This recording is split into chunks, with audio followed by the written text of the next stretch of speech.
are looking to win their first ever major title, while Sheffield are looking for another trophy to add to their already packed cabinet. It's the Sheffield Steelers against the Bracknell Bees from the House of Steel. Both teams were in action on Saturday. The Manchester Storm being swamped by the Bracknell Bees. Head coach Kurt Kleinendorf electing to go to the Nottingham-Sheffield game instead, and that one resulted in a 2-2 draw. So there's only one big change in the Secunda Super League. Sheffield still on top spot, but Bracknell and London change between second and third. No other changes throughout the league. Well, the Sheffield Steelers are without a doubt the team of the 1990s, but it's a new millennium, and the Bracknell Bees are buzzing all over the place to try and gain their first ever league title. Gary, obviously a great rivalry here between these two teams. Yeah, very much so, Nick. I mean, when you look at these two teams, they're totally two different contrasting styles, offensively and defensively, and you know, very exciting to watch. And there's never a dull moment, especially in any building, when these two teams meet. Well, I'll tell you what, there was definitely not a dull moment in the last game here. Dave Whistle getting thrown out of the game because of an altercation here that you can see, but Gary, Bracknell go on and win the game anyway. Well, they do. I mean, Dave's come off. I mean, it's very tight. I mean, these games mean a lot to them. I mean, Bracknell, Sheffield, they're both vying for top position, and Dave puts everything into his game and into his team. And, you know, whether it was a pick of the spur of the moment thing, but, he was definitely leading by example. You've never seen anything like that, though. A guy coming out of the ice. I mean, that was almost like a baseball game. Well, I've done, fortunately, seen it a couple of times, and it's quite interesting to watch. But like I say, Dave's under a lot of pressure at the moment. You know, he wants to win the title for Bracknell, and he's a competitor, and he's doing whatever it needs to do to win hockey games, and obviously it turned that game around for them. The Sheffield Steelers have a winning record against most of the teams, but the Bracknell Bees, surprisingly, head-to-head out of 20 games, have won 12 compared to Sheffield's 8, and of course no draws. But then in the House of Steel, this is the big stat. Played 9, Sheffield 4, Bracknell 5, no draws. Now you got to say, Gary, to have a winning record in someone else's arena, especially the House of Steel, which has just been like a fortress for the Sheffield Steelers, that is just amazing. Well, I think any time that anybody can come in here and even take a point is a major achievement. And for Bracknell to sort of go out and pip them at the post and take a lead and wins in this building is something exceptional. And it definitely gives them a big psychological edge coming into any game that they play here.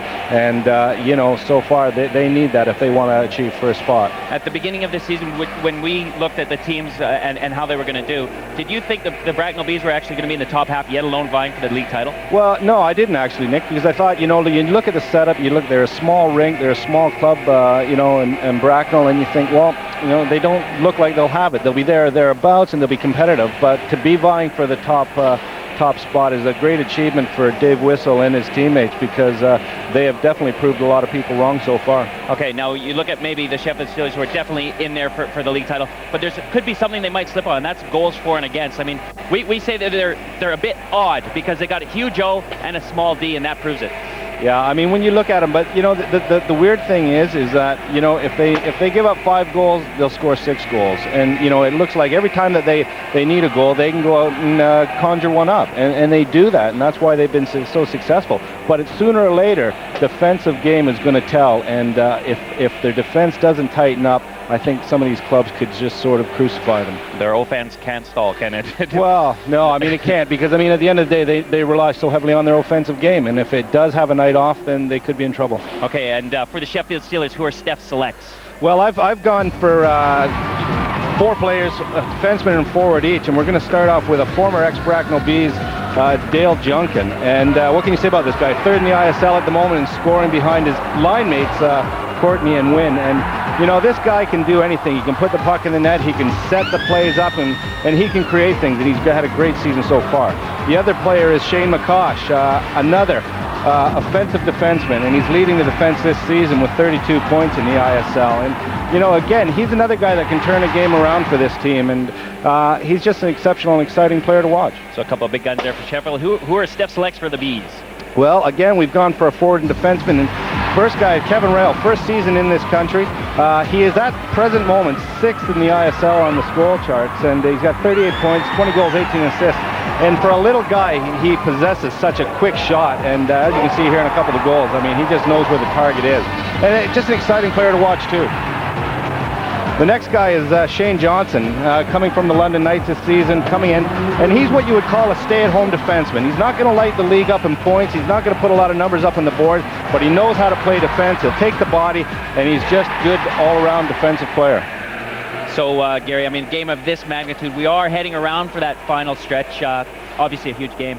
It's a big game for him now. I mean, especially when teams meet against each other that are vying for that title position. And, you know, you're never going to get anything dull. As you said before, it's going to be an exciting game right the full 60 minutes. If it goes 60 minutes, it could even go more. But we're in for a great one. All right, thanks a lot, Gary. Well, it's almost time for the first period. But first, we can have a look at Sheffield's starting lineup. Going with silver, Coach Mike Blaisdell saying he's got two hot goaltenders at the moment. He's electing to go with silver, who's playing really good at home. He's got Short McCosh either side of him, with again another starting lineup he's been carrying with Craigwell between Seaman and Weaver. The Bracknell Bees will be going with Campese, who's been getting most of the calls lately. He's on fire. Woods and Stewart up on defense, while Ryle, Brandt, and Ward make the starting forward lineup. And there's Big Ed Courtney in his 100th game in this country. He's also looking for his 100th goal. Let's get to the first period.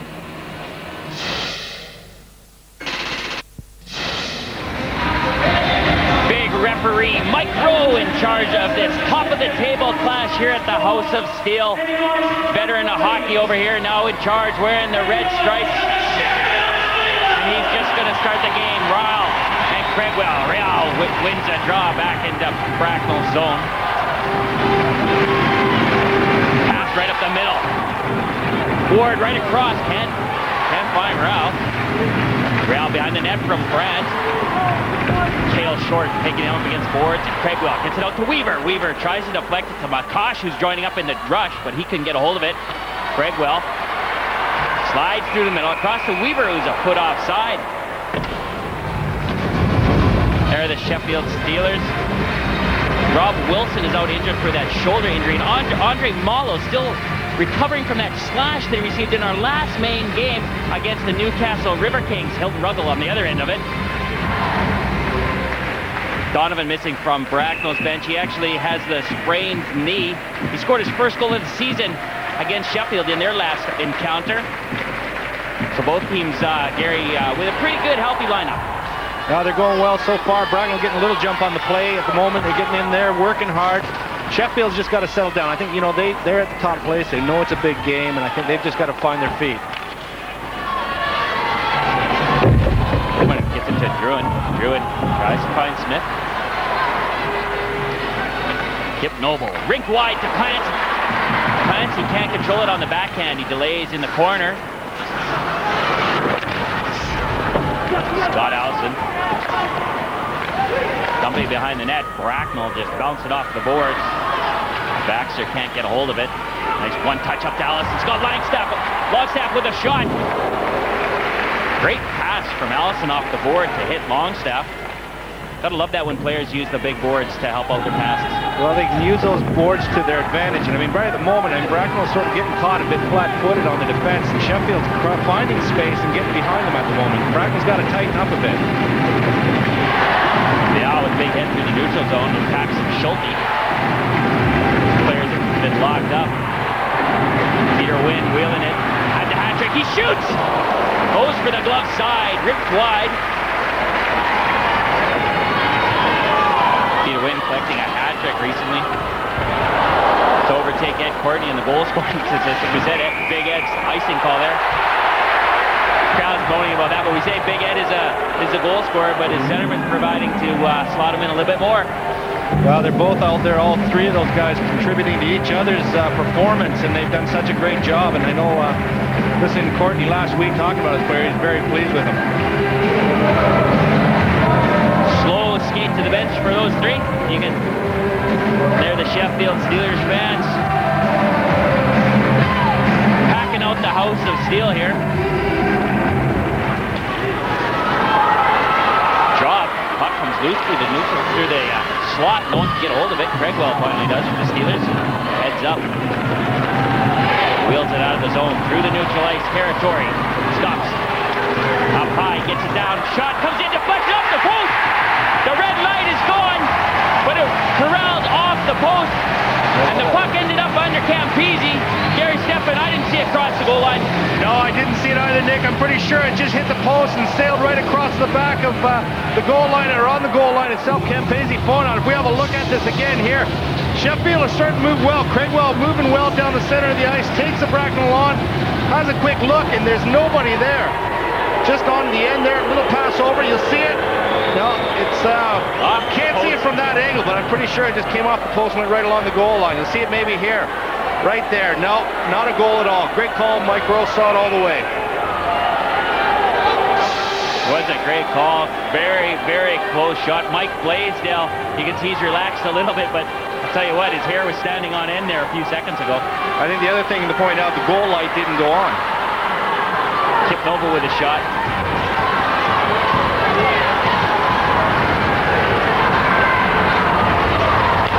Easy. Corrals it. Johnson gets across to Cote.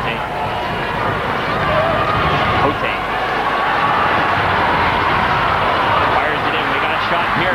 Weaver winds up. Pass save, rebound again. Great saves by Campese. First from Weaver, then from Seaman. 1-2 off each pad, and he denies the Sheffield Steelers here in the first period. But Bracknell are right back. Druin's in front. The drive there. Silver with a save. Backhand out front. Chassé working it with PC Druin. Watch these guys cycle as Johnson joins in.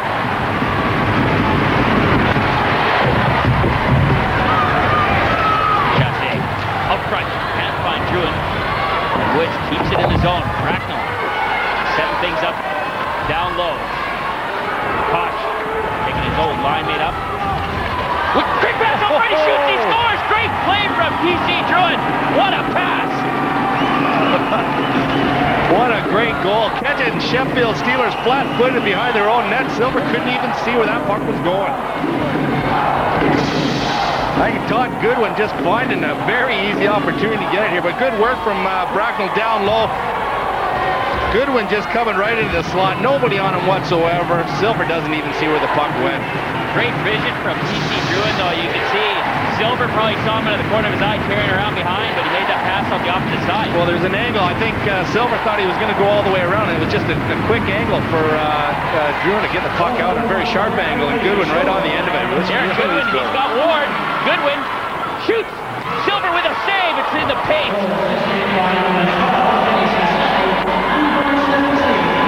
What an opening first 3.5 minutes in this one.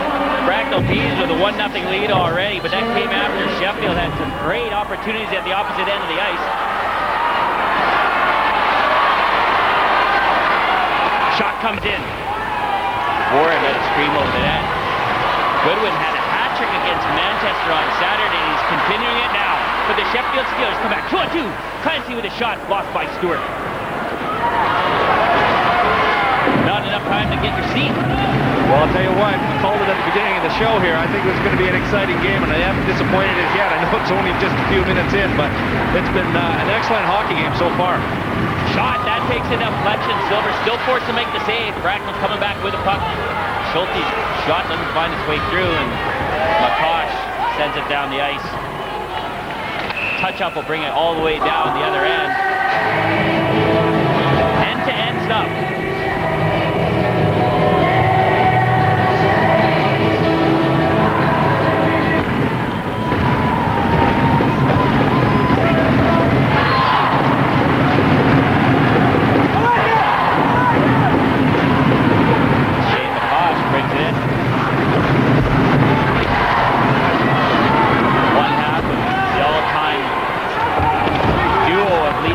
Amongst defensemen.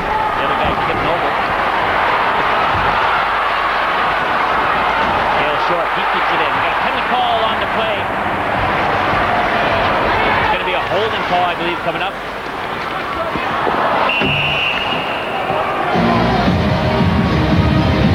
Smith getting the holding call in the slot there, Gary.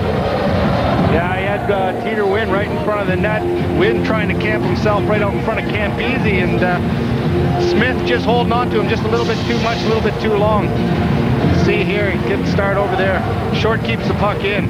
He did a great job to carry it, but just off that is where the penalty was called, right in front of the Bracknell net. Well, if they didn't, well, they called Adam Smith, but they could also call Paxton Schulte with a hook. Well, Schulte went in there and grabbed short, but it definitely was the hold that Mr. Rowe called. All the way down the ice. Sheffield, not only with the best power play unit in the league, but also the best penalty killing, 86.3%.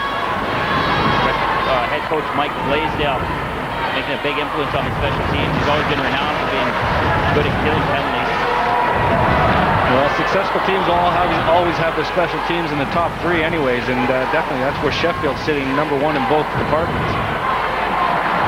Nope, fires it up to Clancy. No touch up there. Seaman beat him to it.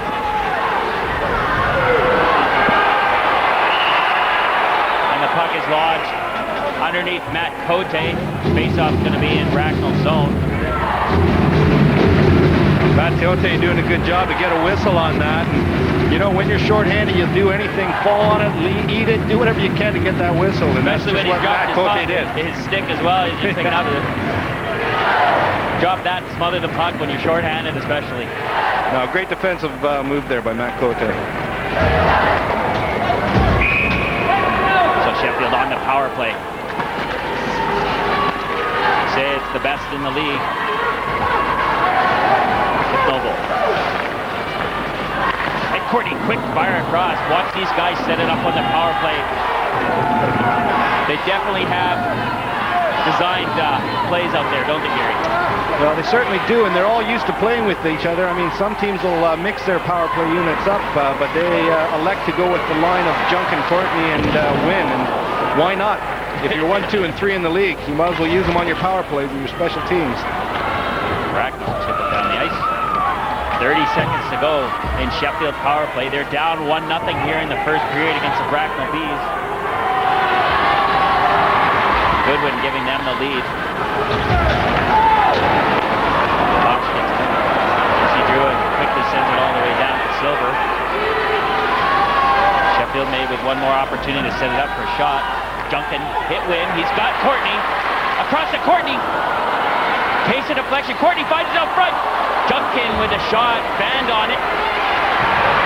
Another one comes in. Takes a deflection and goes high.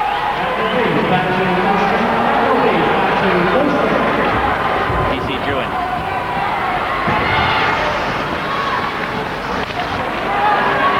Gets pulled up by Wynn. Wynn right up the middle. Tries to find Courtney.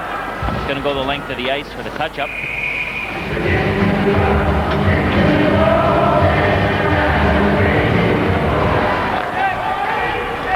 Johnson would pass at the middle.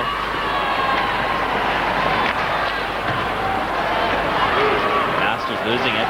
Schulte's just got the one blade on the side of the blue line. Right out front. Great save, Silver. The Bees are just buzzing all over Sheffield right now.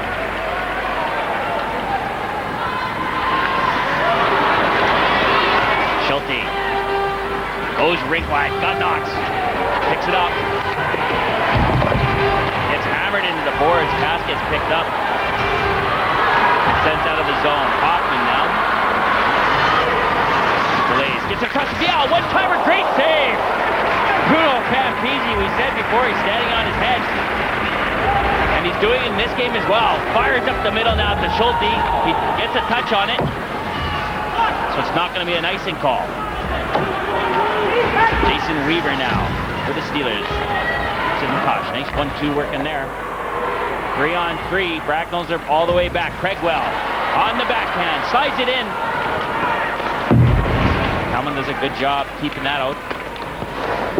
Smith sends it across to Druin. Druin. High off the glass and out of the zone. Heads up crowd. So there, Bruno Campisi has absolutely been perfect so far in this game. Halfway through the first period.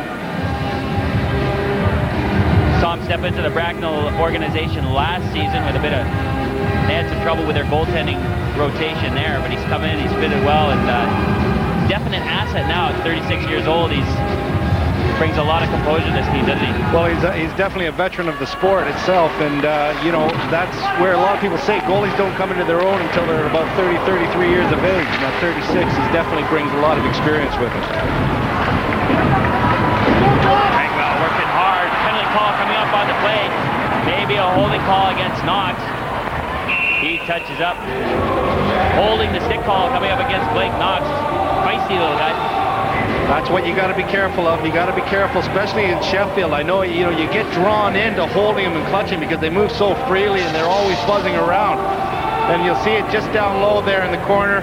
It's Knox holding on to Craigwell there. And again, Mike Rowe saw it and just couldn't do nothing but give him the 2 minutes for holding. So Sheffield will have another opportunity on the power play to try and level this game. And they come out right away with the big O-line. I think this is something you cannot afford to do with Sheffield, is give them the power play opportunities too often, because sooner or later they're going to score. Well, in our last main game against Newcastle, we saw them get punished there. Kip Noble. He tries to find Junkin on the shot pass. Wynn picks up the rebound off the board. Wynn down low to Junkin. Good play by Woods. Woods gets up to Masters. Backhands it all the way down the ice. McCosh. To Wynn. Wynn in front of his own net. McCosh again. McCosh. Cross ice dump at Courtney giving chase. Holds up so that Wynn can pick off that. Lockton works it to Courtney. Up high. Sheffield Steelers snapping the passes around, Gary. You notice that with their power play. They really do rip passes. Shot from Noble. And Bracknell cleared his own. Yeah, I know they move the puck well. They know where each other is out there, and they can afford to move it hard. And it's the only way to keep Bracknell off their toes, and off their guard. They're just to move it, quick passes, puck moving all the time. And if you can do them and catch them, that's the way to run a power play. Duncan, great play by Matt Cote. They've been looking at Sheffield Steelers playbook. Druin, great move. PC Druin on the backhand drive, shoots. Great save by Silver, and that's just an awesome play by PC Druin. McCosh to Seaman. Seaman gets hacked by Masters through the neutral ice territory. Tries to beat two Bs, can't do it. Calvin sends it down the ice. That's the thing with Sheffield. Sheffield cannot afford to get three guys stuck down deep, even on the power play here, even when they're on the power play, because Bracknell are fairly explosive in their own right. And you saw that there with PC Druin, just about went through and scored. Some awesome moves, eh? Oh, beautiful to watch. Craigwell now. Masters. Nailed by Weaver. Buddy gets it down the ice. Matty picks it up. Got a penalty call coming up on the play, an interference call, or a hooking call, coming up against Seaman. Chris Brandt trying to get around him there. Seaman just throws the old lasso out there and pulls him down. You'll see right at the bottom of your screen, Brandt trying to get away. Seaman just gets a stick up on his arm and pulls him back and down, and sits for two. So there you go, Dan Seaman in the penalty box. Bracknell now go on their power play for the first time in this one. Not the best power play performance that you can get out there, especially when the Sheffield Steelers are up to 86% on the penalty killing. That pass gets it eventually to the Bees. The Bees on the power play. Behind the net. Up high now. Smith, his shot goes off a shin pad rebound. Shane Johnson couldn't get it away. You ever wondered why Sheffield, they don't have the best defensive record in the league, but they've got the best penalty killing record? How does that work? I don't know. Interesting observation. Maybe they should play the game shorthanded. Maybe so. But it proves they can play defensive, though. Yes, it does. Great observation there, Thank Steph. you, thank you. I'll mark that one down in your good book. Silver, the much junior to his counterpart, Thunder Bay, Ontario.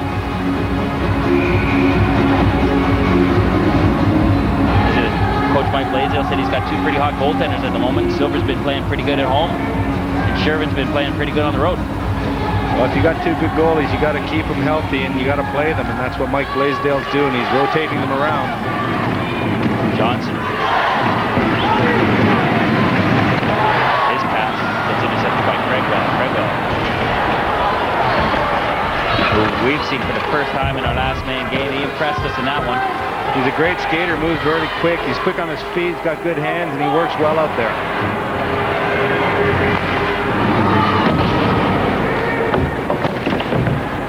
Weaver sends it all the way down the ice. Chris Brett picks it up for the Bracknell Bees. Bracknell Bees on the power play, add 1-0 up here in the first period. The House of Steel. Silver comes up, stops it. Silver caught out of the net, right in his glove. Almost got caught behind the net there. Got caught trying to play it, but got back in time to make the save. On the face. That's one thing. I mean, Bracknell buzzing down there, and I'm not. You'll see right there. Silver goes to play it up, just catches him, but just gets back in time to make the save. Right there, goes to flick it up. Lou doesn't even get the puck. But lucky he's back in a position to deny Bracknell of going another goal up.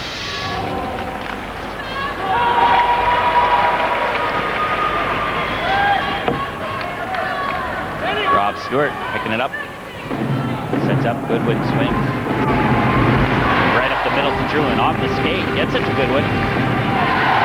Don't know if he meant to, but it got there. Druin now with it. With Stewart. Druin got some quick hands and quick feet. Stewart winds up, he shoots, he scores!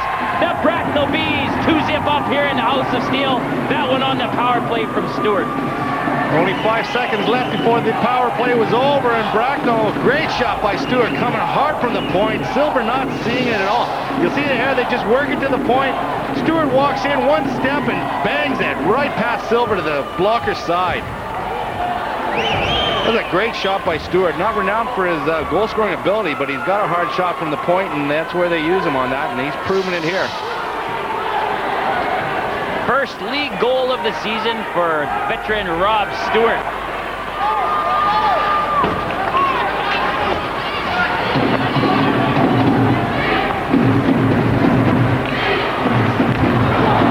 Denis Chassé, he picks it off.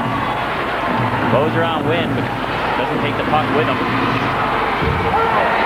Courtney, saucer pass, gets intercepted. Druin now has Chassé. 2-on-2. 2-on-2, you gotta say there's no better guys in the league than Denis Chassé and PC Druin. Those two have been working well together. Breaking down that Sheffield defense right at the moment. They're not getting anything positive out of that. They're just, they're playing sloppy. They're losing it. They're not getting control. Bracknell putting a lot of pressure on them. If they can keep that up all night, I mean, it's not going to stay at 2 goals. That's for sure. Longstaff gains his own. Johnson keeping him outside. Just look at that. For all you kids at home wanting to play defense, how a guy like Sean Johnson can keep you outside into the perimeters and the non-danger areas. Sean Johnson obviously had a spell with Team Canada before he came to this country, and that's one of the things he was credited for Team Canada was his defensive ability, and he's brought that to this country. Did I say Shane or Sean? You said Sean. Definitely Shane. I don't know why I would say that. I think shot from Vial, he shoots, he scores! Holy cow, we saw him come off the ice, or onto the bench there. From the bench onto the ice, as you say, it just let her rip. It got the Sheffield Steelers back in it. Well, that's brought this crowd to life, and it brings Sheffield back into this game. Vial getting a big shot from the point, as did Wilson before, or Stewart before. You'll see here, it's Longstaff working well down low. Vial just coming right into your picture there and unleashing a big shot, beating Campese to the stick side. And he came from the bench out onto the ice. He had about a 30-foot skate into that one. That's a bit of weight. She got everything behind that one. But it livens this game up.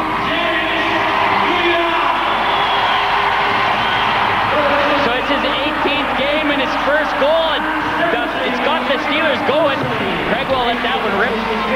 Campese with a save. He shoots, rip, deflection. Weaver out front, it's intercepted. Here comes he's getting hooked up. Brandt, Van's on it. Brandt and Seaman. What's going to happen here? He's got the headlock on Vial and Brandt. Vial going in there now. I'd like to see these two guys go. Two heavyweights. Oh, yeah, I'm ready to throw him. What do you reckon on the face wash? Vial coming in there just saying, hey, don't mess with my teammate. If you want to go, we'll go. Comes in, just does put the face wash on Brandt. But they're both going to go 2 minutes apiece. Bracknell gave the line there. Brandt goes in, tries to get the shot away, gets pulled back. Seaman goes in there. Brandt just throws him over. Vial comes in behind, gets a little headlock on him, throws him in, a little face wash right there, just to say, hey, don't mess around. Well, Brandt gave him the lefty back, though. No, like I say, Brandt's not afraid either. Eh? He'll take him on. But like I say, there are two heavyweights out there. So 2-minute minor penalties for roughing. Go 4-on-4.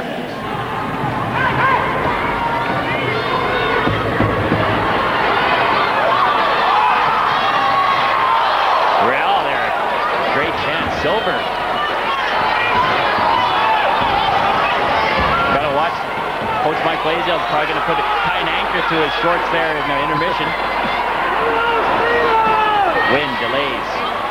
Only has Junkin. These are from that here. He shoots.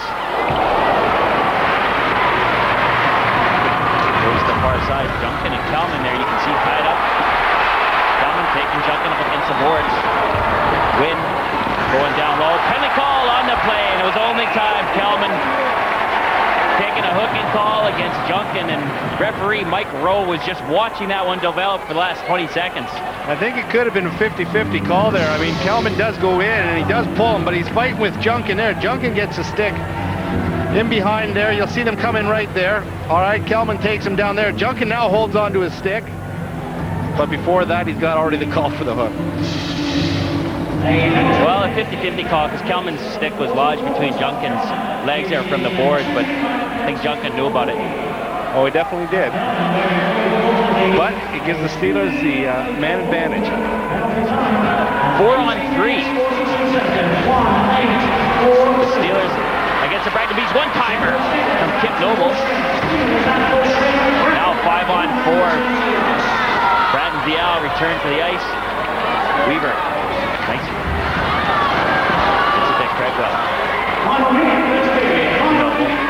Last minute to go in this period. That one gets intercepted. Up the middle, Brandt driving, gets pinched, but Johnson, he shoots off the blocker.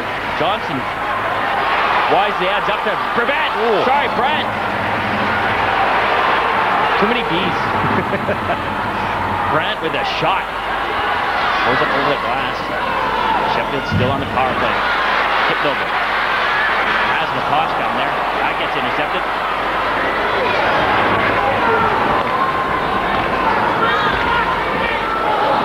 Sheffield not getting much on this power play.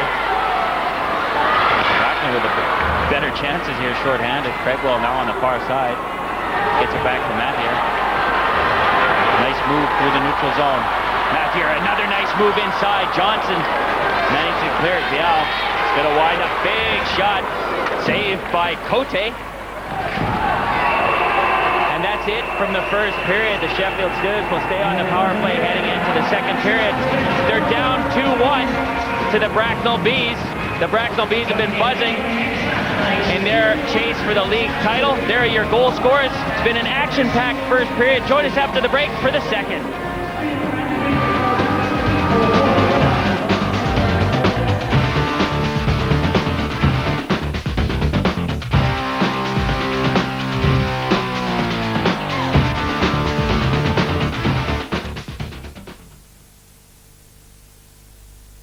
And that's how it ended after the first period. Your match facts. 2-1 Bracknell, even on the shots on goal. Penalty minutes, Bracknell taking double to Sheffield's. And the one power play goal going Bracknell's way. Sean Silver had a bit of a shaky start handling the puck behind the net there. but he'll recoup in this second frame. Bruno Campisi at the other end has made some outstanding saves. And now we can head to the second period.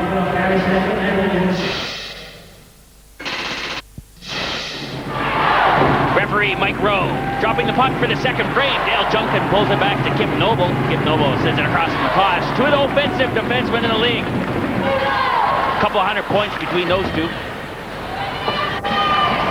Tito in to Junkin. Tries to get it down to Courtney. Eventually does. He gets it back to Junkin. Remember, the Sheffield Steelers are on the power play.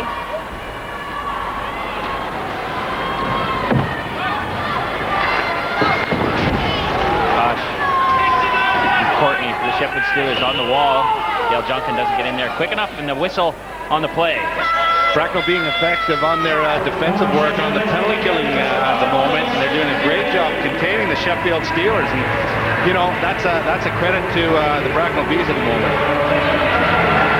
Well, Dale Junkin, the ex-Bracknell Bee player, came to Sheffield. Complete all-around player.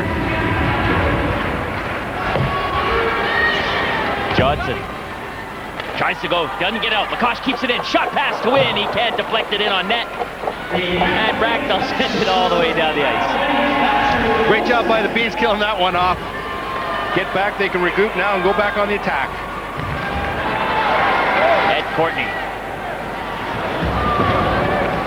Can't keep it in the zone. Some great work on the far wall by Stewart. Has his first goal of the season. And the go-ahead goal right now. Bial steps into the play. Gets it to Craigwell. Craigwell now shoots. Blocker save. Shooting from the hip. Craigwell letting that one go.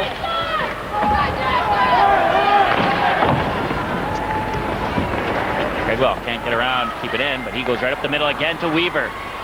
Weaver tries to step in on Stewart and can't. Gets it down to Seaman. Seaman. Dispossessed by Paxton Schulte. Schulte with a great pass. Both teams moving the puck well here. Knox, short side, goes wide. Seaman comes around back and help out. Pulls up the puck. Team's going for a change. Got some room. Gets it up high to Weaver. No icing call on that play. Woods spins and heads up. Can't find anyone. That will get touched up for an icing call. Apart from that, really, Gary, Stefan, both teams working well and hitting the marks. A lot of free-flowing play out at the moment. You know, and the good thing about it, and the nice thing to watch is the quality of skating that both these teams have. You know, they're all both good skating sides, and there's a lot of free movement. It's pretty to watch. Mike Blaisdell making some more notes, leaning over Ed Courtney, saying, Ed, go score a goal. We need one, Ed. Come on, and produce you know what? one. He probably asks and he probably gets it.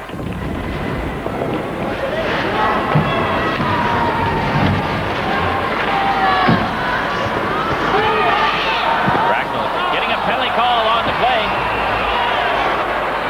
Holding call against Cale Short. Yeah, Short going off for 2 minutes, and he's gone down in the corner, just puts the clutch on Chasse.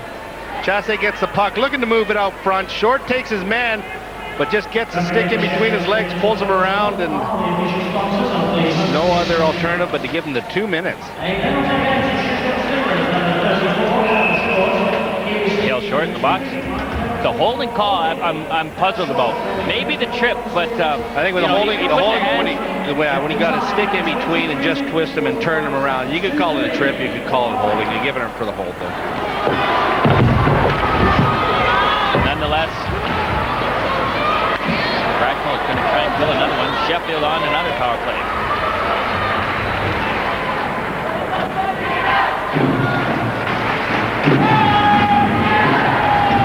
Setup. Swing, and they go the opposite way. Shane Johnson, quick little backhand dump. He's going to chase it up, collect it. Big hit from Schulte on Bial. Big cross check from Bial. Let's watch these two see if anything develops from that. And another big hit from Bial in the front.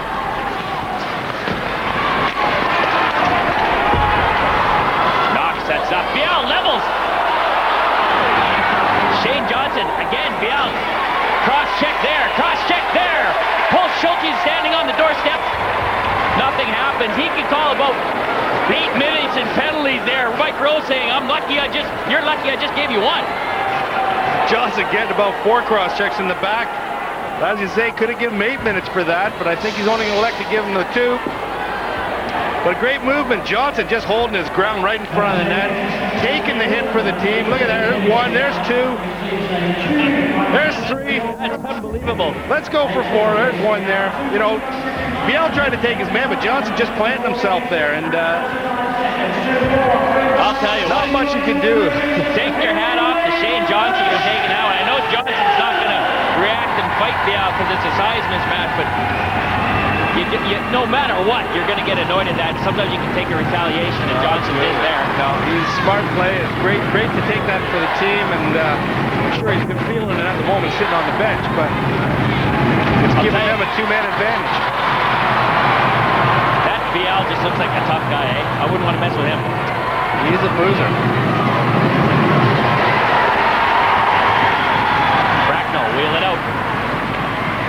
Woods. Tries to go outside. Real can't get a hold of it. He's back out onto the ice after receiving that treatment. PC Druin gonna hit Woods. High slot, winds up, takes it, gets it to Goodwin. Up high now to Woods. Woods to Druin. Druin with those quick hands. Nice pass. Deflection, it's in the net. And I think that went off Kip Noble. I'm not sure, but definitely took a deflection. Ryle and Noble together going in that net.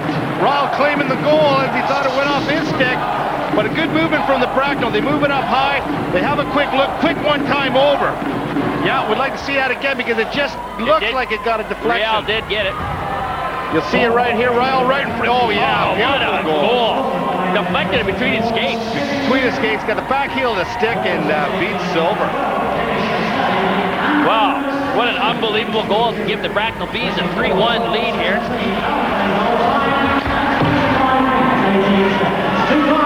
Bracknell still with man advantage.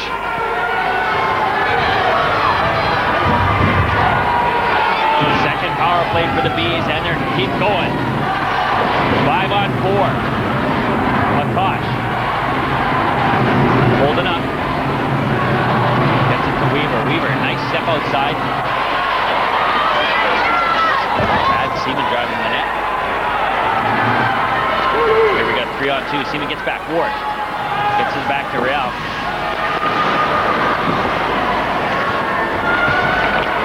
Up high. Brant, quick pass, gets intercepted by McCosh. McCosh, Scott Seaman, he hits him. Scott Stewart coming back, shot comes in, glove save, rebound. McCosh couldn't get it. Here come Bracknell. Not a good pass there. That gets touched up for icing. Still on the power play, the Bracknell Bees, and it's going to come down for an icing call. Bruno Campese making a great save there. McCosh hopping on a rebound, but couldn't get it. Now McCosh and Seaman linking up and going down and creating a chance, but Campese again coming up with a big save. You'll see it right here. McCosh breaking out, finds Seaman breaking all alone down the right-hand side. Licks to shoot. Campese holds it, juggles it. But McCosh just couldn't get on the end of it to get the rebound. So the Bees up 3-1, scoring in the second period on the power play. It was actually their first shot of the period that scored them the goal after 5 minutes of play.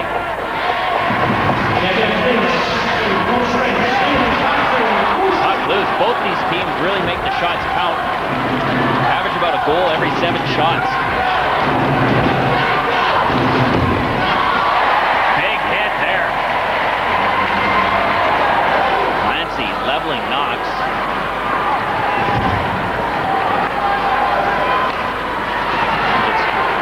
Deflected.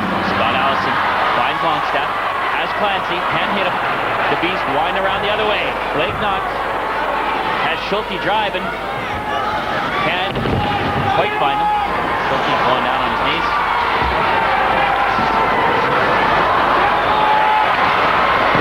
Baxter's drive. Gets it to Baxter. Baxter pulls up to the point. Shot pass, can't find Goodwin. But Druin collects. Tries to get out front to Denis Chassé. Johnson. Good help with Clancy, sends it all the way down the ice. for the icing. As we say, Bracknell not collecting their first goal on their first shot. And there are the shots on goal in total. And really unbelievable numbers for the second period. Not very high at all. Well, no, not after about just under 8 minutes of play so far. There are only 4 shots been had. And whether that's saying something about the defensive style of game at the moment, I think they're just not getting the opportunities and quality and a lot of play in the neutral zone so far. Play gets slowed down.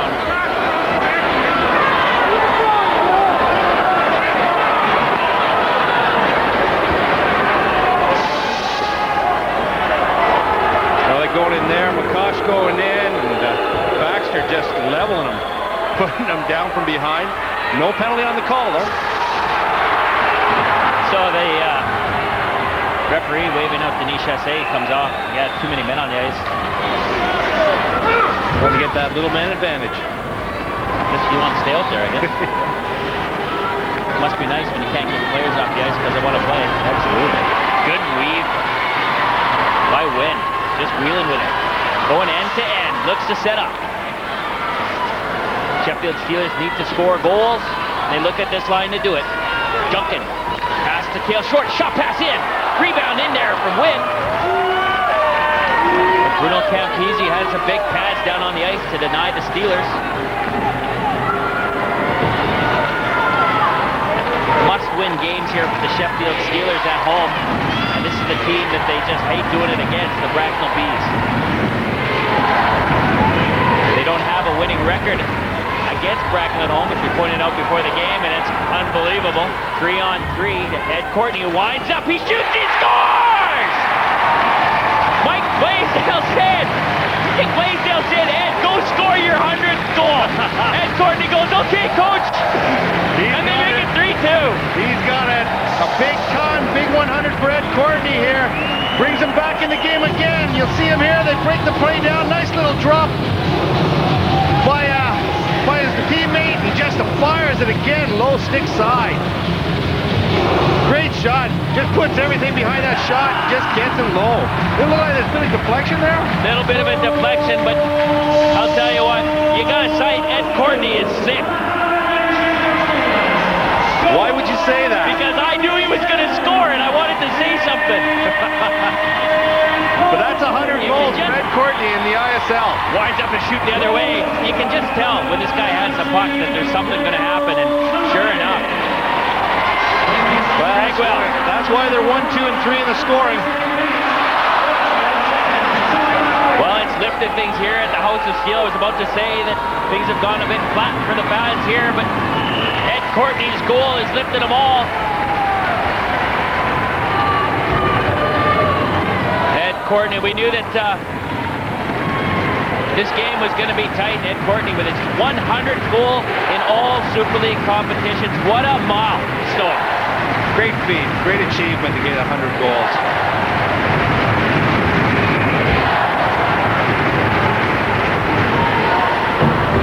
Back here, back to Noble. This nice pass to Cragwell. We got 3-on-3. Tommy Plummer's backhand. To Hoffman. Noble shoots. Takes a deflection. You like block shots too. I think that's especially from one of your all-stars. That's classy. Schulte just throwing his body from that, sacrificing his body for that team. That's what you want to see. Goes down the ice. Touch up for the icing call. Sheffield Steelers moving down, getting a change. Going 2 behind, but pulling 1 back. The Bracknell Bees love playing at the Sheffield Arena.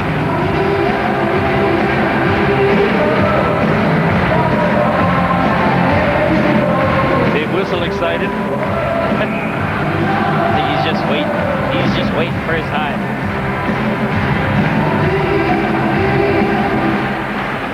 Face off. Comes back to McCosh. McCosh, nice drive. Out front, he shoots, he scores! David Longstaff from McCosh, who just walked untouched into the zone. Makes it 3-3. Well, Shane McCosh going back up front to create this tying goal for the Steelers. finds David Longstaff just on a one-time shot, just beating Campese. Longstaff gets him out in position. Nobody really marking him there. Look at that. Bang, in the back of the net. Tying goal. Great play from McCosh, though, to find Longstaff. You got to say that was a real defensive breakdown by the Bracknell Bees. It just let McCosh in untouched. Definitely, I mean, that's not like Bracknell at this moment. I mean, let them sort of Sheffield stay open like that in the slot area. Allison for the stretch pass. Longstaff can't get a hold of it. Inside, McCosh again, he shoots! Great save! David Longstaff. Here we got some mess going on now. Smith and Vial! Or is that Allison? Smith and Allison! Allison beating Smith a couple of times. Both guys just locking up. Gonna try and get it free. Smith with a slap to the side of the head. Can't really get a fist going. Allison's a big tough guy. He'll try and throw him down. Two big boys are getting tired, and there they go. No punches thrown in that way. Gotta say that's a drop. Not a lot in it. Two big guys just hanging on there, dancing around a bit, trying to get loose, but both of them locking in, not giving anybody the opportunity. But again, that just came off the play where another great opportunity for the Sheffield Steelers is about scoring a goal. This time it was McCosh. It was Longstaff finding McCosh sneaking in from the point. And just seeing right off the side there where Smith takes Allison. And they say, hey, all right, let's go. Well, Allison with a 1, 2, 3 shots in there quick, but then they tied up and that was it.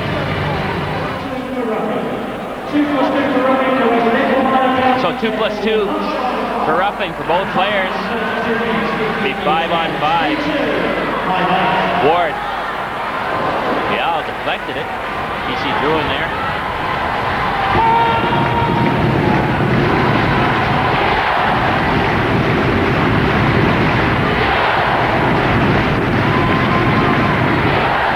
Bracknell with the breakout. Sheffield with 4 guys back. You can definitely tell when your coach tells you to start tightening things up defensively. You got 4 guys across your blue line. They have to do that. I mean, let's face it. We say they're not the most defensive-minded team, and they can't play that sort of crap as well as other teams do. So line back and everybody behind the puck. That's the answer. Mathieu and PC Druin really going hard. Mike Rowe right on the doorstep again. Druin dumping Mathieu. Back into play, the big drive going on. Comes right back. Shot comes in. Goes for the short side to Stewart. Masters picks up the rebound. Another shot comes raining in right in the mid-trip. Some good, tough hockey being played here. Drive! Masters, great shot there.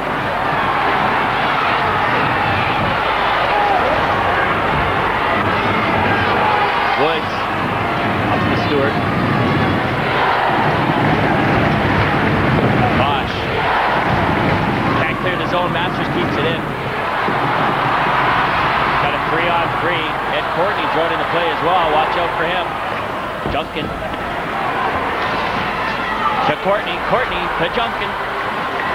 These two move the puck around so well. And a penalty call coming up on the play as McCosh gets dumped. Sheffield have the extra attacker on. Out front. Clancy.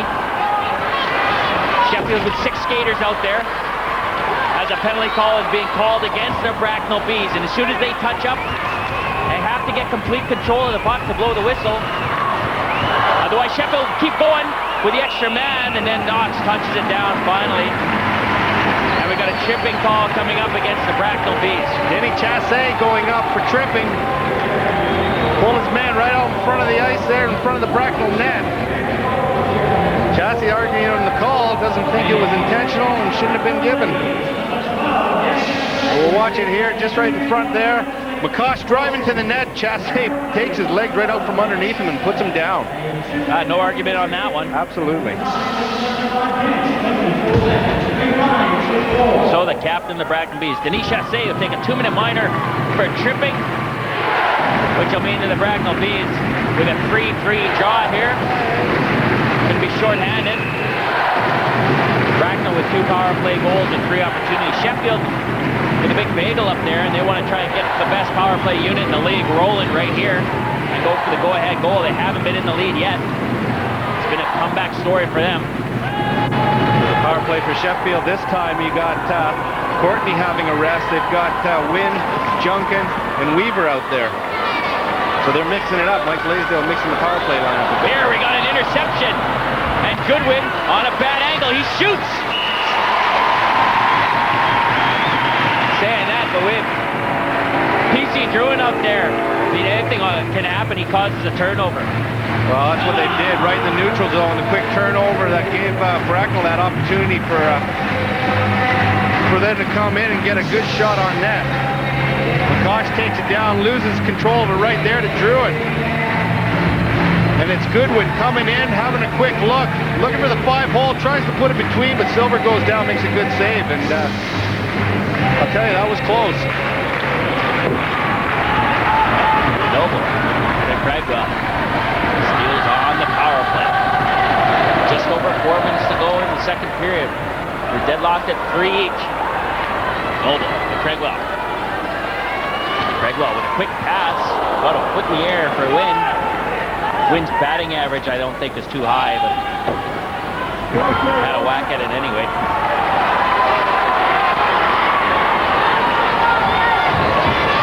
Wynn leaves it for Courtney. Courtney across to Noble. Noble now. He shoots, goes high. Great save. It wasn't a hard shot, but it was high and accurate. You hate it when defensemen start throwing in those off-speed pitches. Well, you start going up high. I mean, the good thing was that Campese had good vision. He saw the puck all the way, and you'll see it right here. Noble just coming in, lets one go high, but Campese saw it. Makes a good save, and then they just tumble in on top. 19 shots, let 3 goals in at 84.4.2. Numbers that he'll want to try and pick up, that's for sure.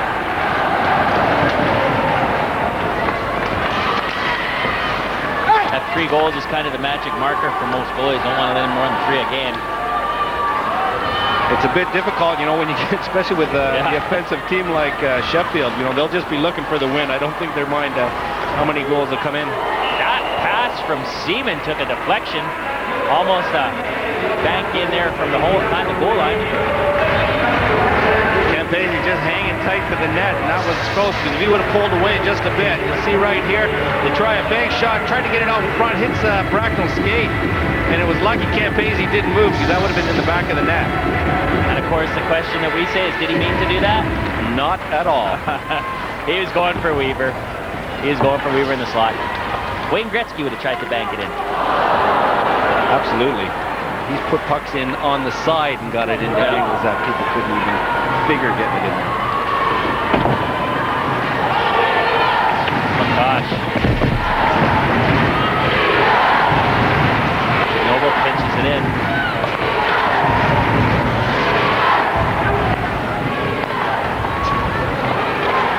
Patsy. Quick pass to Noble. Returns it. Rink wide to McCosh. Spin. Shoots. Great shot from McCosh, who kept it low. Deflection, but doesn't beat Campese. Here we got a 3-on-2 now. Seaman working hard to get back. Denis Chassé, who's back out on the ice, 5-on-5. His shot from a bad angle. Couldn't find Druin.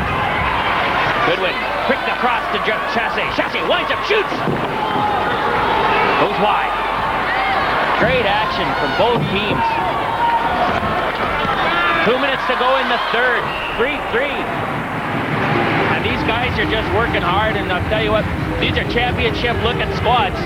Well, as you said, I mean, we're not short of action either ends of this ice tonight. And, you're right, they are championship teams. They're playing well, they're playing hard, and that's what it's all about, especially coming down the home stretch.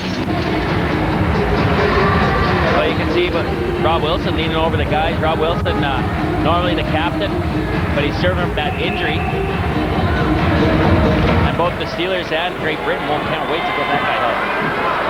Here we got a 3-on-2. Sheffield, Tommy Plummer with Vial. His pass can't get back to Vial.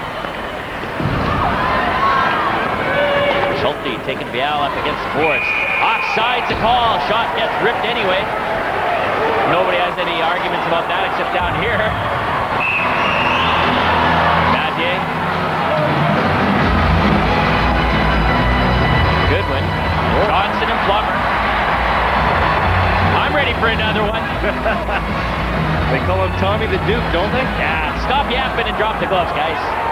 Let's push and stuff. Yeah, keep going in there. Having a few words. Schulte coming in now, having a few words back. Johnson and Plummer. I don't think you're going to see much more out of that one. Pretty good. Goodwin coming over there, but just getting over. The puck going back before it, over the back of the blue line before it got over, and it was just there. Goodwin in there. Size mismatch. Well, just a little bit. Matt here saying, you know. And then Plummer comes in off the side of that and has a few words as well. And now that he's got the C on, though, he's got to lead by example. He's not getting as much ice time as he's used to. But no, when he goes out there, he does his job. And that's what a captain's doing. Like you say, leading by example. When you get your opportunity, you take it. They always say there's no such thing as 110%, but if there was, that guy always gives it. And he picks up the puck now. Gets it back to Craigwell. Craigwell, Plummer. Nice pass out front. Great save. Hoffman with a great backhander. Campese closes the door. Craigwell picks it back the other way. Hoffman. Campese's lost his footing. He fell down. I think the auditions for Bambi were next door. Plummer gets it to Hoffman. Hoffman's got a 1-on-3, but Craigwell's coming in to help him out. He sends it around behind that. 1 minute to go in the second period. 3-3 is the score, but here comes Bracknell. Real winds up, he shoots, pad save. And Courtney, McCosh gets hit. Junkin up to Kale Short right out front to Courtney, couldn't get a handle on it.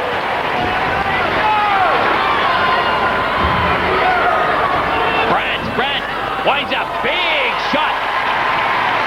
Great save by Silver, who saw it all the way and holds on for the face-off. What a game we're having here. You saw Tommy Plummer having a great shift just before this last bit of action, but Bracknell bouncing back, then Sheffield bouncing back. You see here, Brandt unleashing a big one.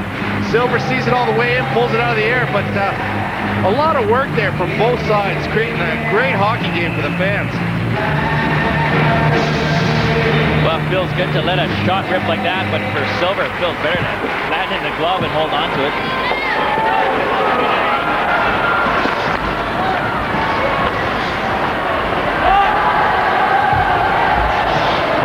To go. Tosh to Junkin. Peter Wynn.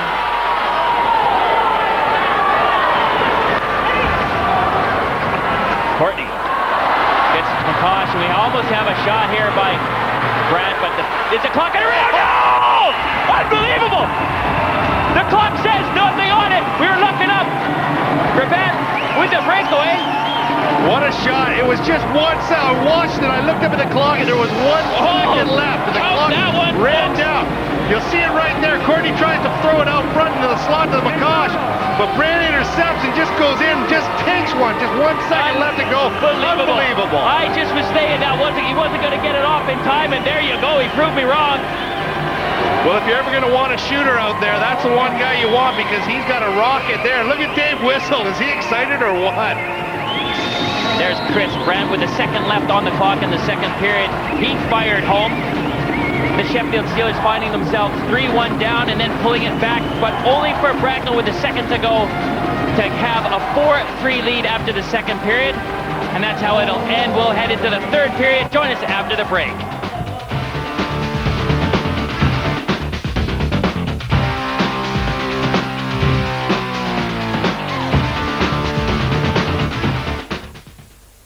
Chris Brandt lifted the Bracknell Bees to a 4-3 lead, and that's how it is after 2.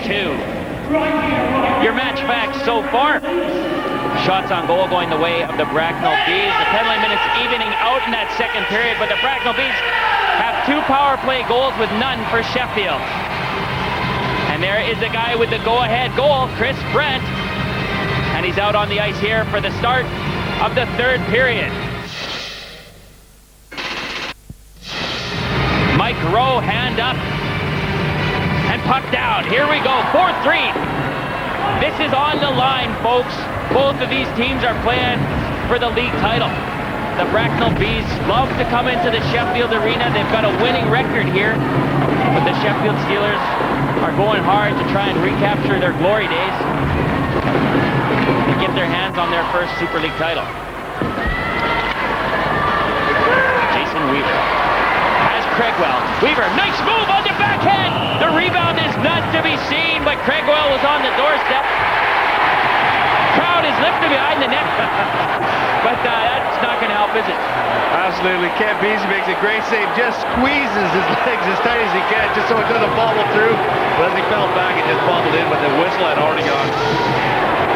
Great move by Jason Weaver. Oh, yeah. I mean, look at this. I mean, there was great play on the boards there to create this opportunity here. Look at that. You got Checkwell standing on the doorstep. And like I said, Kent Beasley just squeezes tight. He just hangs on to it. A lot of space there, though, for Weaver just to skate right in front of that net and get a shot away.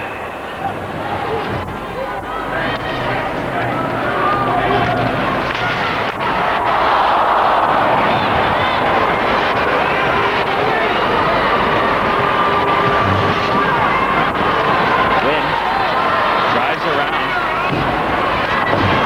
Woods kept him at bay. Duncan picks up the puck. Duncan fires it in. Takes a deflection and pops over Campisi's pad into the corner. That comes up. Good pinch in by Noble, but he gets stepped. Got it. Gloved it down. Mike Rowe blowing it. Mike Rowe, Chris Brandt getting the hand over top of it and called it down because he said you got the advantage on it, and that can't happen. He can bat it down, but he can never put his hand fully over there. Look at that. He takes it, throws it to the left a bit, guides the puck to his player.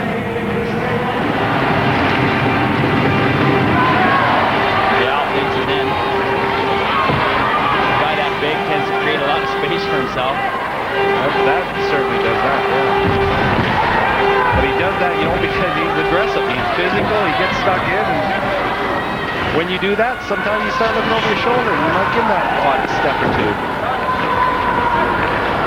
Goodwin. Pass up the middle. Shot on the backhand. Baxter goes wide. Craigwell spins it up to Weaver. Another big hit. Weaver on DC Druin. Druin yelling at Mike Rowe, saying that was interference. He hadn't touched the puck. Big shot, big save. Both these teams just solving each other. It's a great game of hockey. I mean, I'll tell you, it's one of the better ones, and they're both having a go at it. Long step, nice step. The shot go, Allison couldn't get on the end of it. Another big hit from Cote on McCosh. Interception. Bracknell 3-on-2. Clancy getting back. Shot comes in on the blocker. Net knocked off it. Knocked off its mooring. I'll tell you what, Gary, there's been some big hits in this period. The boys are throwing their weight around. Druin gets hit there. Gets knocked down, then there's a hit on McCosh right here. Cote bangs him into the boards, he goes down. I'll tell you, they're throwing around. They all mean business here tonight. As we say, the 2 points on the line, and then there are your shots on target. These 2 points can mean the difference of first or second place, and no one remembers second. Well, I'll tell you what, as well as being points for the league, I mean, this is even coming down to the playoffs too. When these two teams could meet in the playoffs, they could meet in the finals, so they got to stake themselves right at this moment. They can't give up. They can't give either team an inch, and they've got to fight for a hard 60 minutes. As we said, the championship teams, we're seeing a championship game here. The Bracknell Bees 4-3 up in the third period. 15 minutes to go. Another big hit. I'll tell you what, start racking them, the hits. Real drives. Great play by McCosh. Another hit.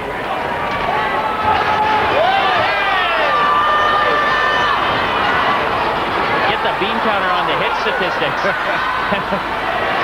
Long snap shot. Rebounds in front. Bracknell just hoof it all the way down the ice for the touch-up. icing's a call. There's McCaw. She's on the bench now, but he was on the ice. He gets in there. He comes to make the break out. Look at Jasse, comes right in on him. And just, he's a good, solid check right into him. Says, sit down, son. Don Cherry, a big voice in hockey in North America, says basic hockey, never cut inside or you're just going to get your block knocked off. Well, and that's what happened there. To say, that was a good check. Good check.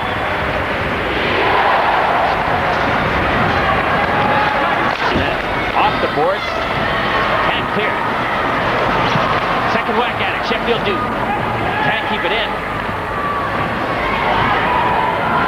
You get to a stage now where Sheffield's trying to get a goal, and this is where they could end up opening themselves up a bit. They're throwing everybody forward, and that can't happen. They've got to still play a little bit defensive hockey. There's 14 minutes left in this game. They can't throw everything forward at the moment. Win can't step inside on Bellman. Bellman gets it up the middle to Knox. Nice one-touch from Ward to Masters. Ward picks it up in the opposite corner. Fires it out front. Has knocked. Wind up. Shoots. Skate save. Noble. His pass can't find Wynn. Wynn picks it up in the neutral ice. Wynn drives. He shoots. Great save. Campese rebound. Campese with the save and the skates in the head. Great burst of speed by Teeter Wynn to get around Wood. Well, every one of these players is playing their heart out. Offside the call. That was just a hair. Oh, what action here tonight.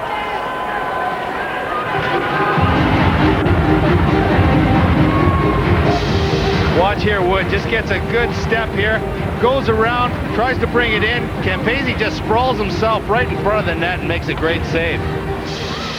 Bruno Campese, outstanding game so far.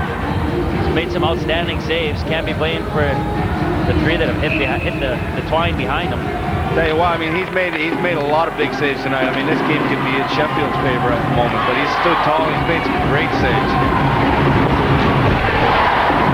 Both teams buckling down now. And you think things will open up a lot more as time ticks down? Well, as time ticks down, I mean, it will open up more because Sheffield's got to try to get a goal back, and all of a sudden, you know, you'll find 3 forwards going in, maybe we're only 2 or 1 are going in at the moment. And if they do that, they get exposed, you know, Bracknell will have a breakout, they could go down 3-on-2 or 3-on-1 even. Tommy Plummer laying the hit on Matt Cote, again trying to get his team geared up. He may not make the contribution on the goal sheet, but he'll get the team lifted up with a big hit or two. Absolutely. No, he goes out there, he'll throw his weight around, he's not afraid to get stuck in. Long pass up the Longstaff. Just ran out of space.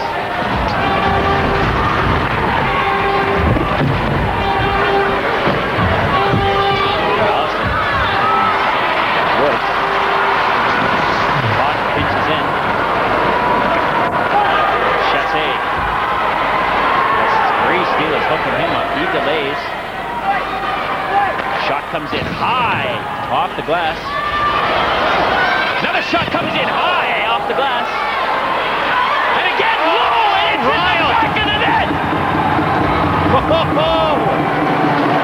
Ryle again on the end of that one. I'll tell you what a goal. That man is in the right place at the right time, and he's been there twice tonight already. Look at that. I mean, Bracknell circle down road. Ryle gets a shot up high, comes off the board. You'll see him circle in there, right in front of the slide, unmarked, and just taps it in. High, and low. And bang, in the back of the net. 5-3 the scoreline in favor of the Bees. You could just feel that one coming as well with more pressure there from Ryle. 3 cracks at it.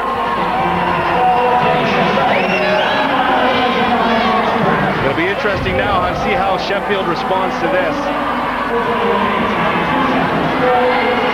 Another shot comes in.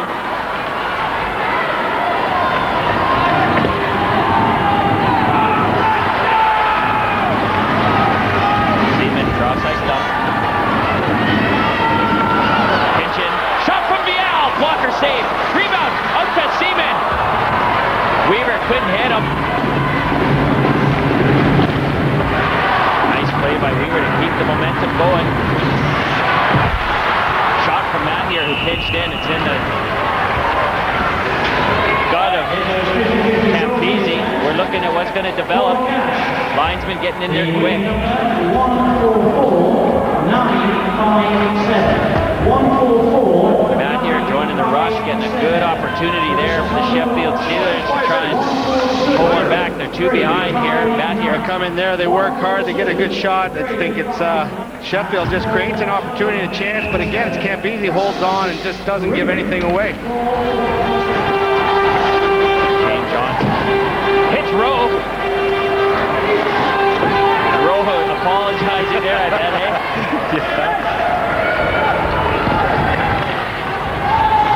Get the ice on the elbow there too.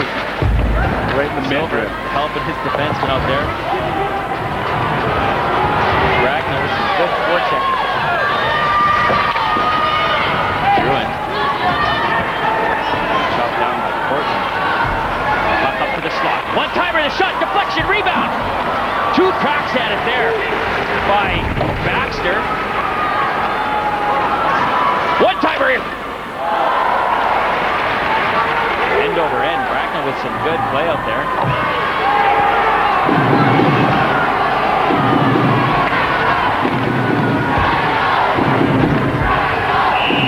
1-2 in the corner, gets wedged up there. Doing some good work there. Baxter actually on the Real Chasse line. Look at that, Chris Baxter just there. Cote gets a good shot away right off the bat. Silver has a little bit of problems holding on. Baxter sliding forward, trying to bang it in, misses the opportunity. But yeah, good work from the man.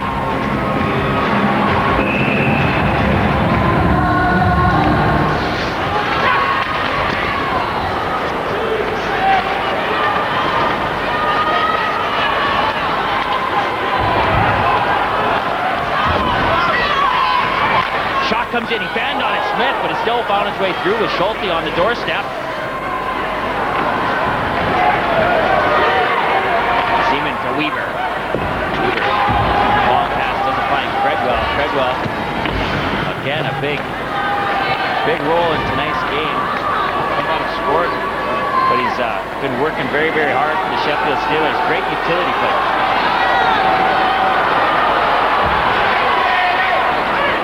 Weak shot in on Silver. Bracknell go for a change.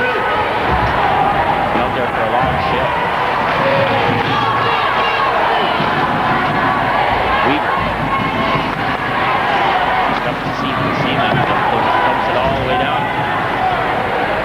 Easy. Safely leaves it behind his net. Shane Johnson. Johnson has Druin swing behind. Goes up the opposite side to Cote. Set breakout. Stalled in the neutral zone. Sheffield turning back. Hit over. Up to Courtney. To Junkin. Junkin now. Great defensive play by Cote. And again, another set play. Everyone thought Courtney was going to go for win, and win comes into the middle, and Junkin picks it up on the far side. No, it's a good play. Courtney's the sort of decoy out there. He draws in, but they hit the wide winger going down every time. They've done that a couple times tonight. Icing on the call. Matt Cote, we see him block shots. We see him block moves. One of the most solid guys you played against in many, many years, haven't you? Yeah, he's a great competitor. He's not afraid. He throws himself. Look at this here. You'll see him look to line a guy up, tries to cut in, just throws himself right in front of the body, takes the puck, takes the man off, and gets control and gets it out. What a defenseman does. You gotta say, that is not an easy thing to do, folks. When you go down onto the ice, you commit yourself 100%, so you've got to make sure you get the puck. You got to get your timing right, because if you go down and all of a sudden you lost, he's walking in with a free shot, and you look a bit stupid. But no, he normally times himself right, and 9 times out of 10, he's got the man on the puck. You ever mistimed it? Oh, many a time. Many a time. So you're saying you've made yourself look stupid, Gary? On a few occasions. High stick coming up right in front of Mike Rowe. No choice on that one. And oh, look at that. Big wraparound from Clancy.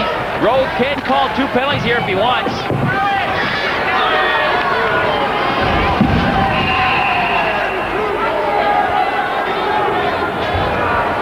going to call the high sticking. And Clancy gets it. There you go. We were just sitting here waiting. Clancy was yipping at Mike Rowe, and I'll tell you what, do not yip at Mike Rowe, because he'll slap his hips for you.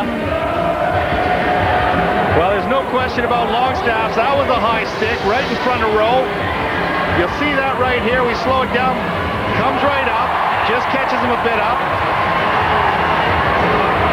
And so he goes for 2 minutes. Then the play went down.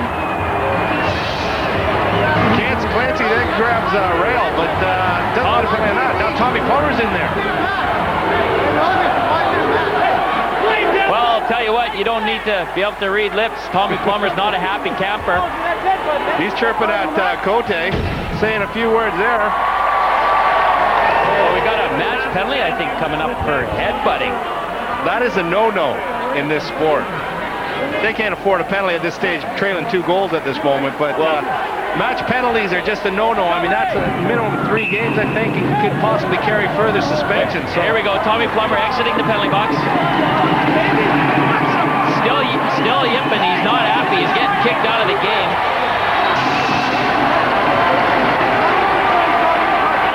There you go, tell you what, I don't think you can argue that. That's pretty clear. And Tommy Plummer not making a good example of wearing the C. But we know he's a feisty guy. He's one of the most feistiest guys I've ever met in my life. And he does have a calm demeanor, but I'll tell you what, he lays everything on the line for his team. And there you can see he blew. So just to confirm the penalties, Tommy Plummer receiving a 5-minute major for headbutting. Longstaff getting a 2-minute minor for high sticking. Hoffman going in to serve the major. The Bees up 5-3, 3:42 to go in the third.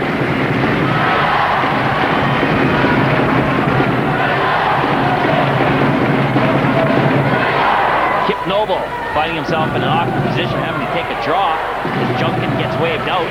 But Noble does a great job. He wins the draw and tries to go for it. 5-on-3. The Bracknell Bees have the power play. Of course, they score the 1 goal. Longstaff will be let out, and then they can keep scoring at free will.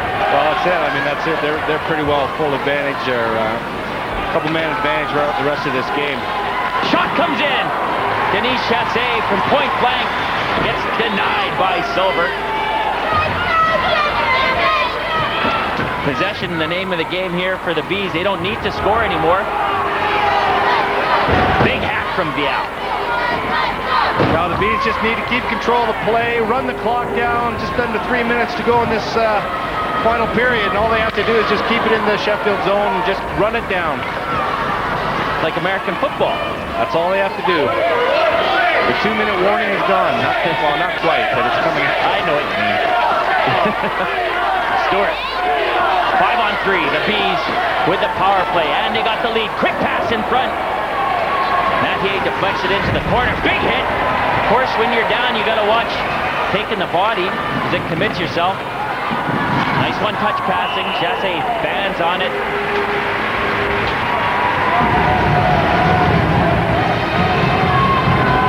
Chassé steps off the ice. Bees going for a change. They're going to put out in the driving seat. They're going to put out Schulte, Brent, and Baxter now. 3 big guys up front. Try to create some space. Try to create a little muscle up there to get another goal.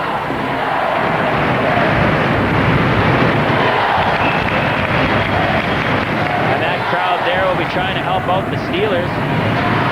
But when your back's to the wall, it's to the wall. It doesn't look too good. 2 minutes to go. There's your final, there's your warning there. It's there. Kelman gains the line. Johnson takes it. Johnson across to Kelman. Longstaff back out on the ice. It's 5-on-4, but again, it's a major penalty that's being served. So he won't get out before the end of the game, but Longstaff drives. Great save, Campisi closes the door. Says, I'm not going to even let you up the driveway. Dave Longstaff coming out of the penalty box, gets on the end of a pass, comes in, tries to create something. Seaman was following up behind, but you see there, look at Longstaff just picks the puck up, gets into the neutral zone, cuts in after a little burst of speed and tries to backhand it in, but Campese goes down. Seaman follows it up, but nothing, denied.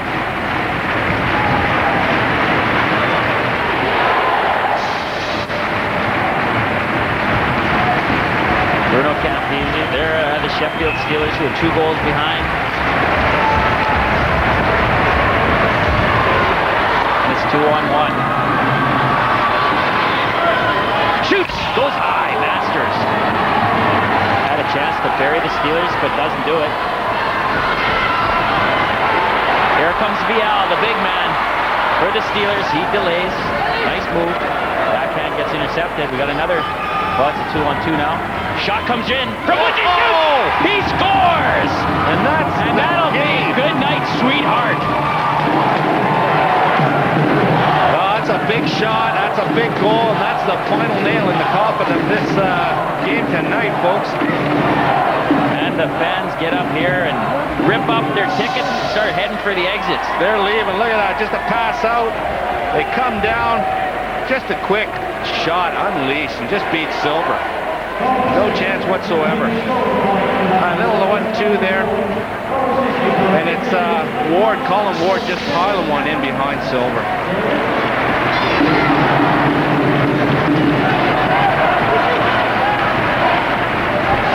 Shot comes in. This is the 10th game they played, and Bracknell will have won 6 of them in the Sheffield Arena. Another shot comes in, deflection.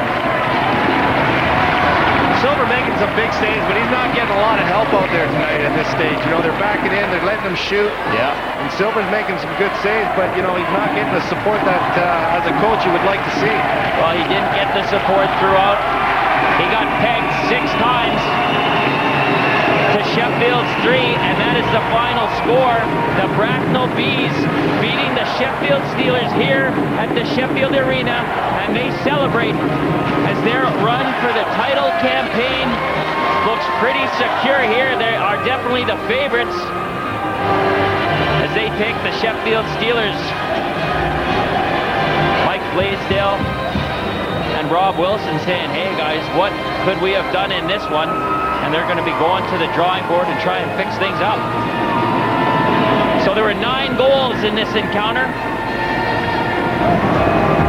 And it started with Todd Goodwin with a one-timer. Stewart then on the power play, doubled the scoreline. Then Vial, again on the power play, blasts it in to make it 2-1. In the second, Real with a great one-touch in the slot. Ed Courtney then blasts the Sheffield Steelers one back. And Longstaff leveled it all in the second. And we thought it was going to end that way until with just 1 second on the clock, Chris Brent gave the Bracknell Bees the lead. Heading into the third, Real with 3 cracks made number 3 count. And then Ward ends the score 6-3. We can now talk to the winning coach. He's with Kevin. Dave, it was a big game for both teams. You must be highly delighted with the way your guys came through it. Oh, it's been an awesome weekend. It wasn't just tonight. I mean, that's 120 minutes. Every guy did their job. Bruno came up huge when we needed him to. It's a huge 2 points. It puts us right up there, and that's where we want to be. It was a great game, and they came back at you a couple of times earlier in the game, but Chris Grant's goal at the end of the second period really turned out to be a turning point. It is. Those are killers, you know, to give up a goal with a couple seconds left. It was a great shot. I think it was a little bit lucky, you know, getting a little bit of a breakaway then, but I mean, we'll take him anytime we can get him, and to win in this building, it's quite an achievement from every one of those players. You're not top of the table yet, Dave, but given the position at the end of tonight, you must be fairly confident of getting there. I mean, I'm never overconfident. I'm confident in every one of our guys that can do an excellent job. We've been doing it all year. It's been a huge weekend. I'm just glad we are where we are. And if we can steal a few more wins in this last 12-game stretch, hopefully we can be there. Bruno Campese picked up the Player of the Game award. Dave, any other guys you would pick out as key tonight? Everybody. It was total team defense against that team that allowed 3 goals against. That's a total team effort, and that's what we concentrated on. They have so much firepower. If you can keep them down to 3 or 4 goals, I think you're doing an excellent job. And, you got to rely on your offense. We had that. We did an excellent all-around job, and we deserve to win. Dave, you've got another big game coming up midweek against London, who I can tell you lost to Ayr tonight. Every game at this stage is a huge match for you. Every game. We have some real tough games still this last 12 games, and every game is going to be difficult. We're going to take one game at a time. If we can win, get on a good roll. I think we're going to be thereabouts for sure. Congratulations again, Dave. Thank you very much. The Bracknell Bees swarming around Bruno Campese. He collects the Seconda Player of the Game. The match facts from this one. Bracknell winning 6-3, outshooting their opponents by 10. Penalty minutes, check that one out. Woohoo! Sheffield in trouble there. And the power play goals all going towards Bracknell.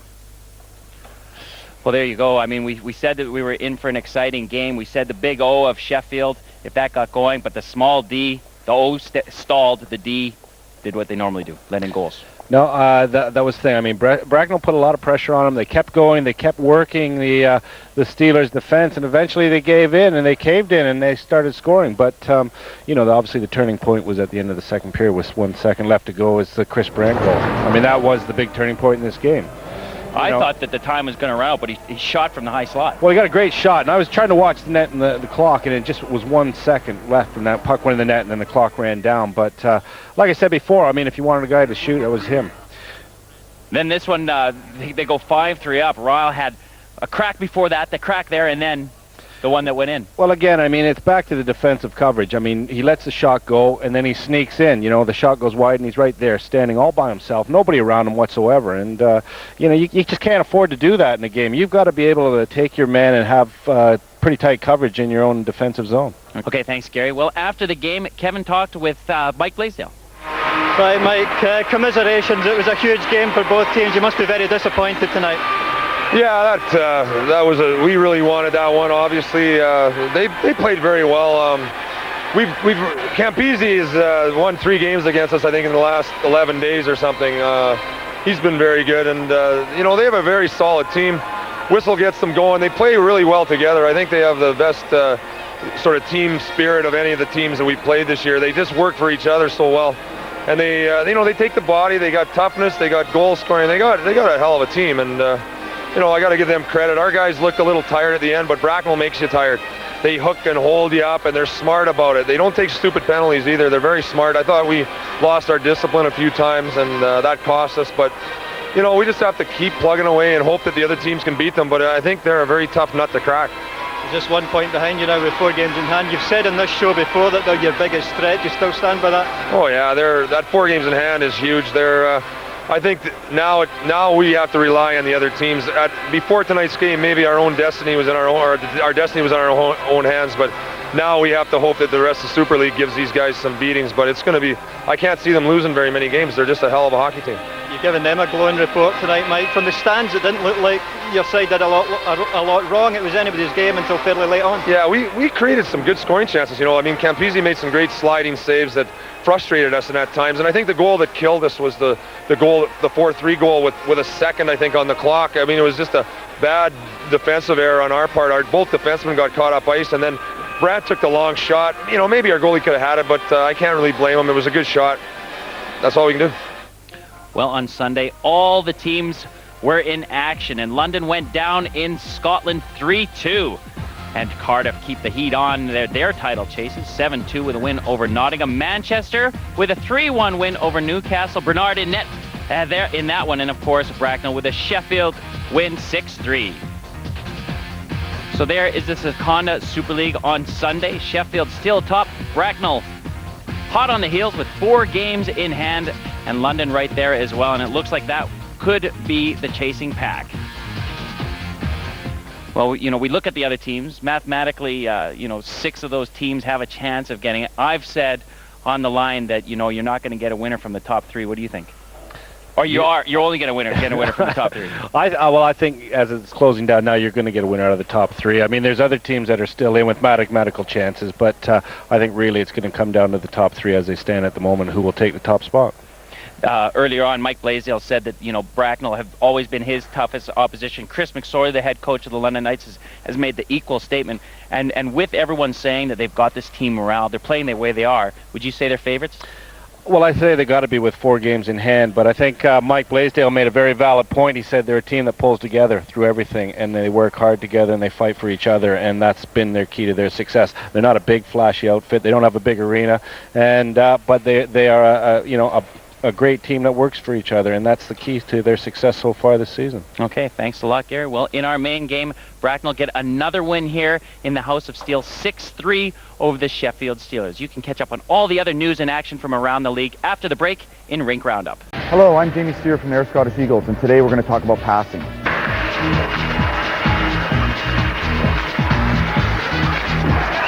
Like most things in hockey, passing is done from the hockey position, which is feet shoulder width apart, knees bent, back straight, and head up. When I want to make a good pass, I want to start the puck behind my back foot. I want to start it on the heel of my stick so that I can roll off the end of my toe and go and stay flat all the way to my partner. But remember, when you're making a pass in the game of hockey, it's a fast-paced game. So we're always moving. So you always pass ahead of someone, just like this.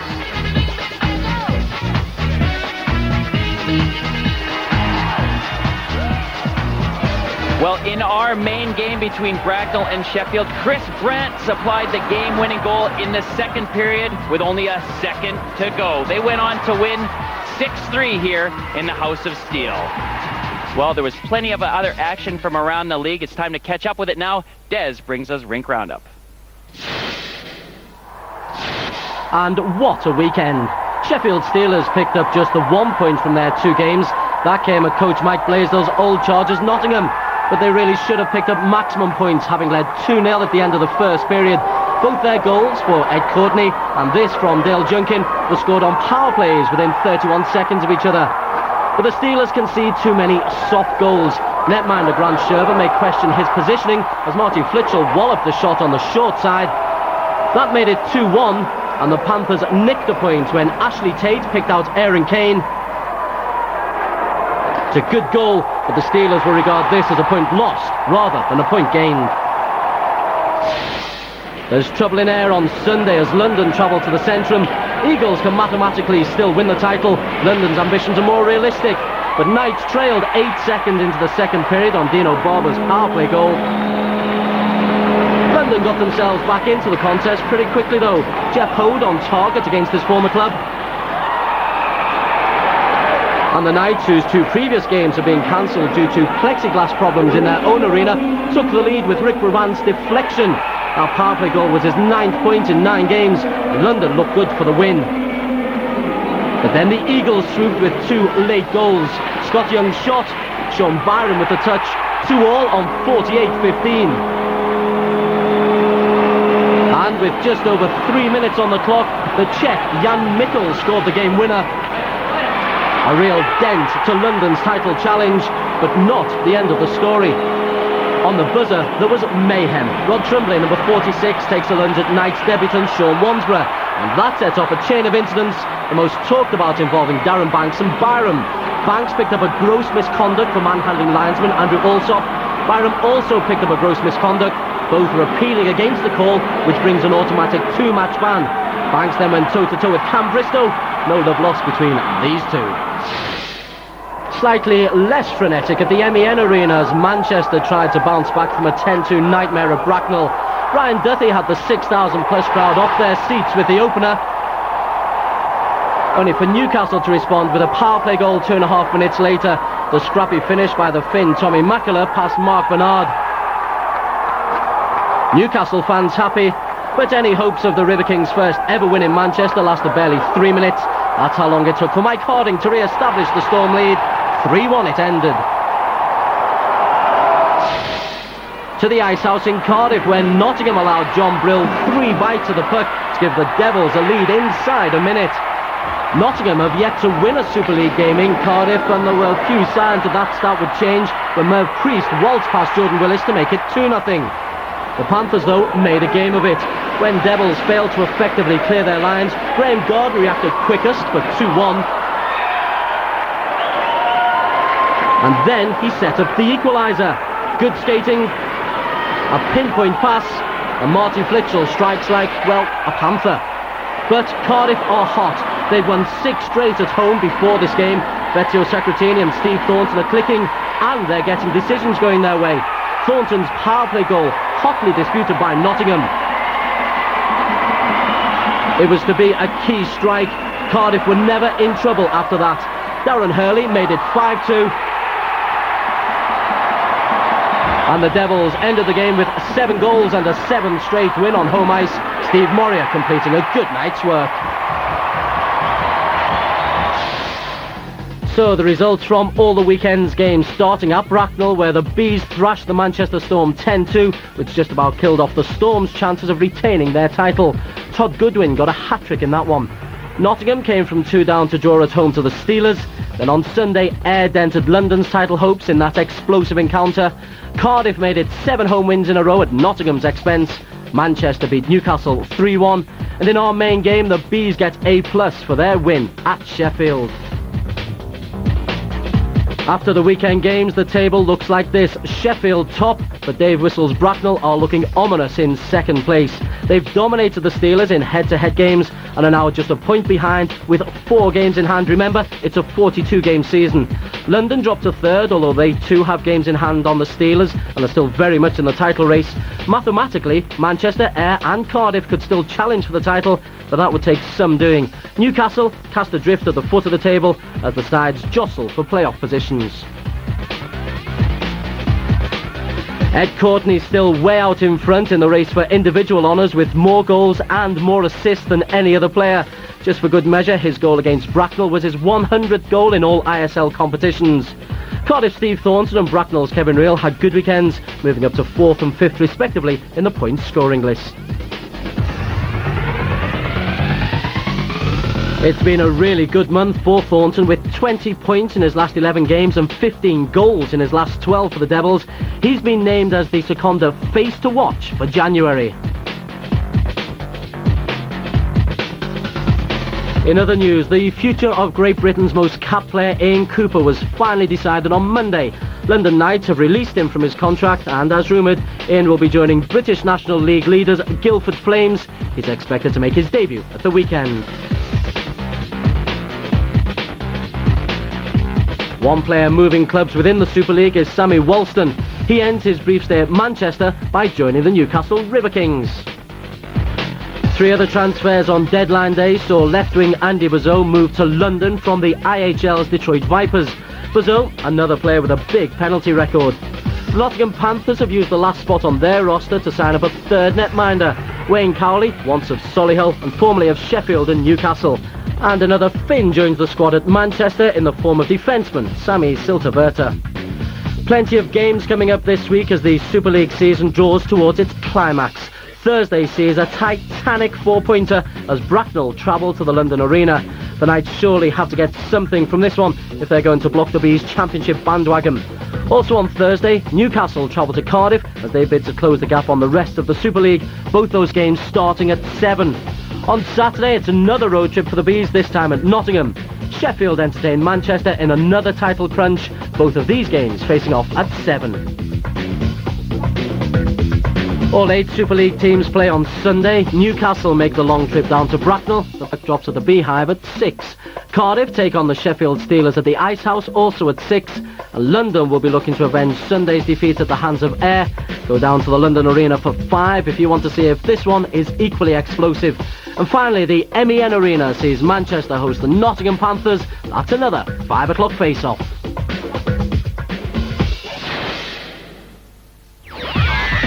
Next week we visit title-chasing Bracknell. Dave Whistle's Bees are chasing their first ever major trophy.